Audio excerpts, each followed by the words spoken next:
নমস্কার, the adventure with অপূর্ব চ্যানেলে আপনাদের স্বাগত। আজ 19শে জানুয়ারি 2025 রবিবার।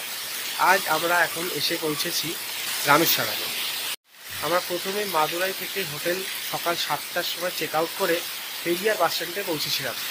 পেরিয়ার বাস স্ট্যান্ড থেকে এমজিআর বাস স্ট্যান্ডে আমরা একটা 75 নম্বর বাস ধরে আমরা এমজিআর বাস স্ট্যান্ডে পৌঁছেছিলাম। বাস ভাড়া 13 টাকা করে দিয়েছিল।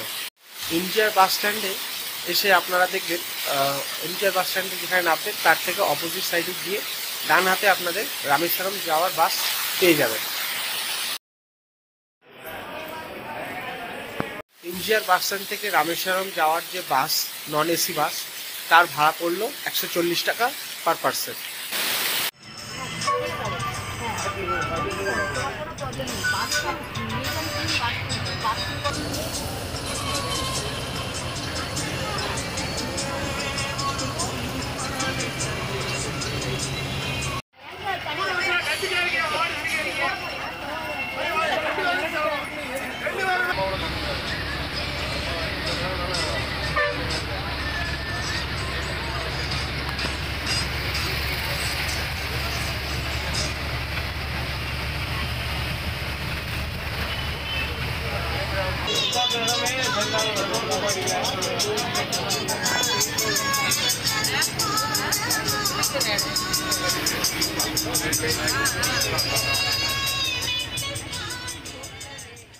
আমরা মাদুরাই থেকে রামেশ্বরমে বাসে এসেছিলাম, কারণ সেই সময় পাম্বান ব্রিজে রেল চলাচলের পারমিশন ছিল না।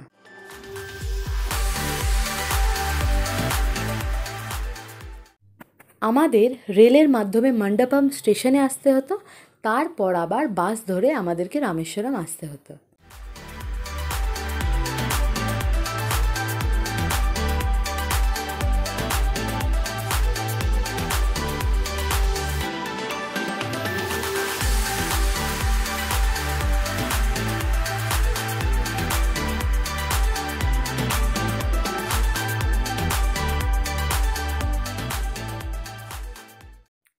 কিন্তু এখন আপনারা যে সময় ভিডিওটা দেখছেন, রেলের পারমিশন আছে মাদুরাই থেকে পুরো রামেশ্বরম যাওয়ার জন্য।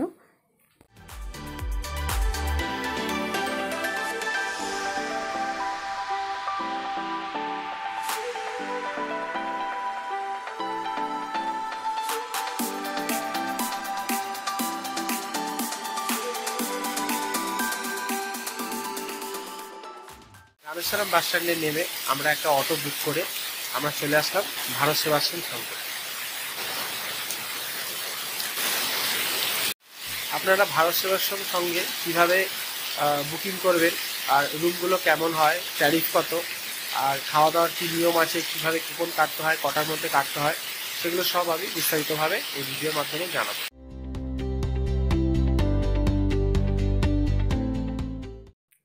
রামেশ্বরমের ভারত সেবাশ্রমে থাকতে গেলে আপনাদের অগ্রিম জানাতে হবে।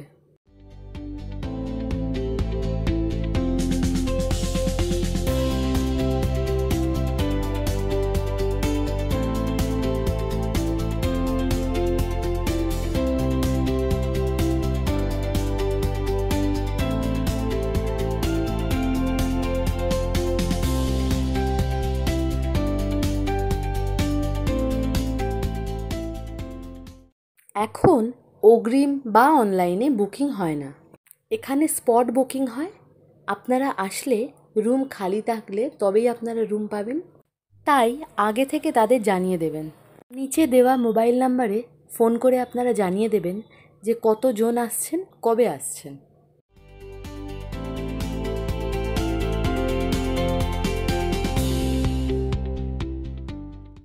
এখানে সবগুলোই নন এসি রুম আর অ্যাটাচ বাথরুম আছে। এখানে থাকার মূল্য বা ডোনেশন হলো 400 টাকা প্রতিদিন।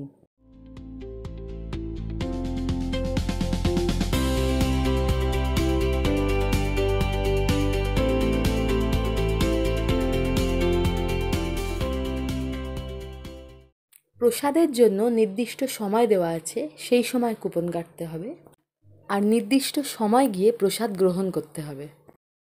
সকাল 8টার সময় ও বিকেল 4টের সময় আপনারা কুপন কাটতে পারবেন। আর প্রসাদ গ্রহণের সময় হলো দুপুর 12:30 এবং রাত্রি 8:30টার সময়। কুপনের মূল্য মাত্র 100 টাকা। আর এখানে প্রতিদিন সন্ধ্যাবেলা সন্ধ্যা আরতি এবং পুজো করে থাকেন এখানে মহারাজ।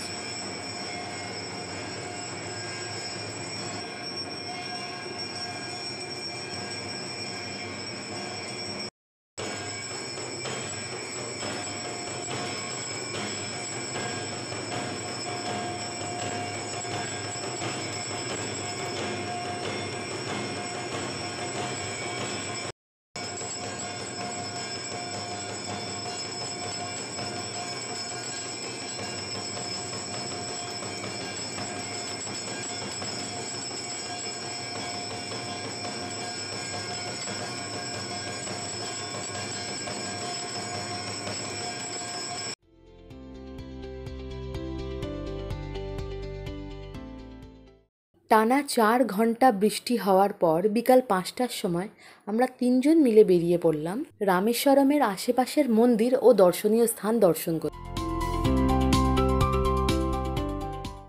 ভারত সেবাশ্রম থেকে বেরিয়ে 500 মিটার দূরে একটু এগিয়ে আসলেই ডান হাতে পড়বে লক্ষ্মণ তীর্থম।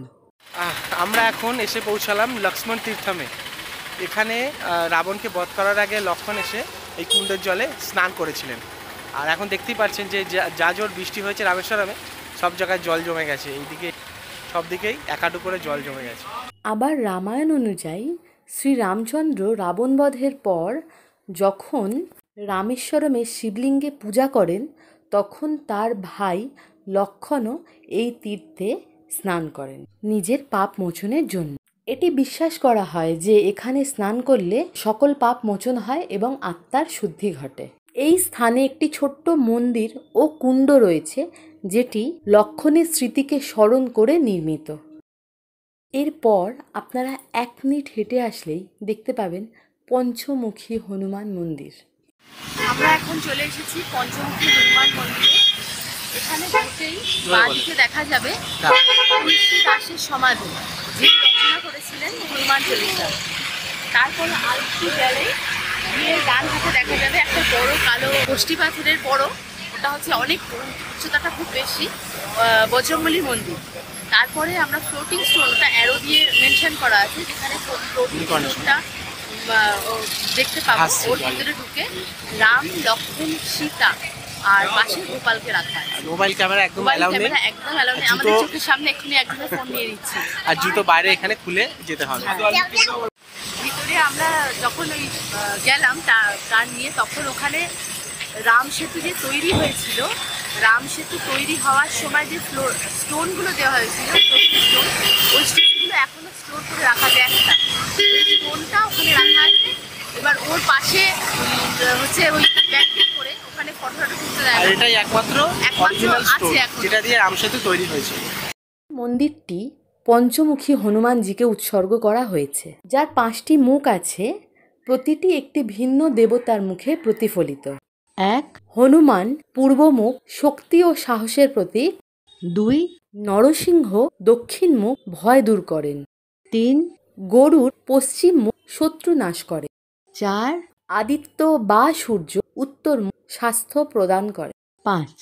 হয়গ্রীব উপরের মুখ, বিদ্যা ও বুদ্ধির দাতা। বিশ্বাস করা হয় রামায়ণের যুদ্ধের সময় হনুমান এই পঞ্চমুখ রূপ ধারণ করেন এবং রাবণের ভাই অহিরাবণকে বধ করেন, রাম ও লক্ষ্মণকে উদ্ধার করেন। এই মন্দিরেই দেখা যায় ভগবান রামের পাদুকা, যা বহু ভক্ত প্রণাম করে থাকেন। দর্শনের সময় সকাল 6টা থেকে রাত্রি 8টা পর্যন্ত খোলা থাকে। এরপর আপনারা 300 মিটার এগিয়ে আসলেই দেখতে পাবেন রামাতীর্থম। যেহেতু আমরা বাজেট ফ্রেন্ডলি ট্যুর করি, তাই জন্য আমরা অটো রিজার্ভ করিনি, কারণ সব মন্দিরগুলোই প্রায় কাছে পিঠেই অবস্থিত। আমরা এখন এসে পৌঁছেছি রামের তীর্থম, রামাতীর্থম। এখানে অনেকে মনে করেন যে রাম তার রাবণ নিধনের পর তার এসে জটা ধুয়েছিলেন এই কুণ্ডের জলে। আবার অনেকে মনে করেন যে এখান থেকেই তিনি স্নান করে রাবণ নিধনের উদ্দেশ্যে বেরিয়েছিলেন। যখন শ্রী রামচন্দ্র রাবণ বধ করেন তখন ধর্ম অনুযায়ী একজন ব্রাহ্মণের হত্যা পাপ বলে গণ্য হয়। পূজার আগে ও পরে তিনি এবং তার ভাই লক্ষ্মণ ও স্ত্রী সীতা বিভিন্ন তীর্থে স্নান করেন। এর মধ্যে একটি অন্যতম হল রামতীর্থম। এই স্নান কুণ্ডে রামচন্দ্র স্নান করেন তার রক্তপাপ মুক্তি এবং আত্মশুদ্ধির জন্য প্রার্থনা করেন বলে বিশ্বাস। তাই এই কুণ্ডের নাম হলো রামকুণ্ড। হিন্দু বিশ্বাস অনুযায়ী শিব হলেন নবগ্রহদের অধিপতি বা নিয়ন্ত্রক। তার কৃপা পেলে গ্রহদোষ নিরাময় হয় এবং জীবনে শান্তি সমৃদ্ধি আসে। নবগ্রহ দোষ যেমন শনি দশা, রাহু কেতুর কৃপাদৃষ্টি, চন্দ্র বা শুক্রের প্রভাব, মঙ্গল দোষ, তাই ছোট একটি শিবলিঙ্গ তৈরি বা ক্রয় করেন। তা পুজো করে নিজের জন্মতিথি বা গ্রহদশার উপর ভিত্তি করে। তারপর শেষে তা সমুদ্রে বিসর্জন দেন, কারণ জল হলো বিশুদ্ধ ও পবিত্রতার প্রতীক, যাতে সমস্ত দোষ জলসঙ্গমে লীন হয়ে যায়।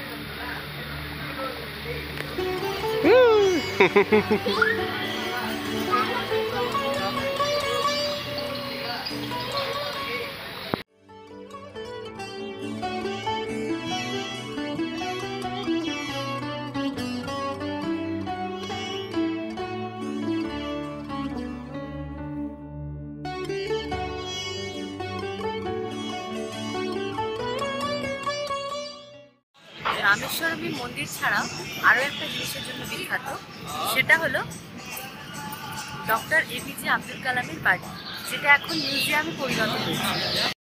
1931 সালে 15ই অক্টোবর তিনি এখানে জন্মগ্রহণ করেন। 2002 সালে 11তম রাষ্ট্রপতি হিসাবে তিনি শপথ নেন।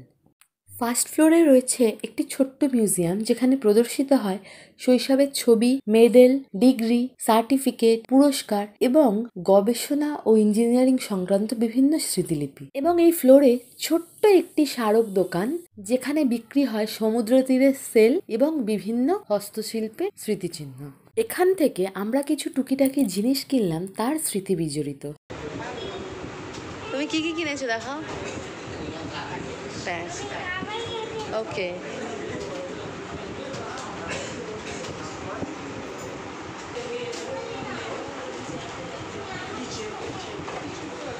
এরপর আমরা লক্ষ্মণ তীর্থমের পাশে একটি রেস্টুরেন্টে টিফিন করতে আসলাম।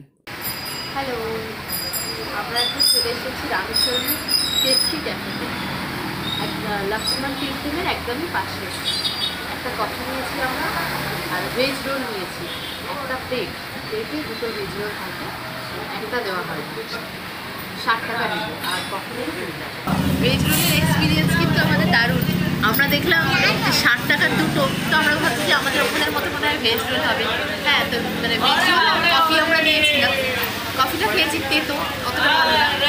30 টাকার ভেজ রোল, এটা 30 টাকা 2টো, এই যে 2টো 60 টাকা। আর এই যে মেয়োনিজ, দ্যাটস ইট। এটা হচ্ছে 60 টাকা। 60 কি কস্টলি এখানে খাওয়ার দাওয়ার, কিছুই মুখে তো রোচে না, বরং টাকাই খালি। ভিডিওটা ভালো লাগলে একটা লাইক করবেন, কমেন্ট করে জানাবেন ভিডিওর কোন অংশ ভালো লেগেছে। আর হ্যাঁ, সাবস্ক্রাইব করতে ভুলবেন না। দেখা হচ্ছে পরের পর্বে। রামেশ্বরম। চিন্নস্বামী মুত্তুস্বামী আইয়া।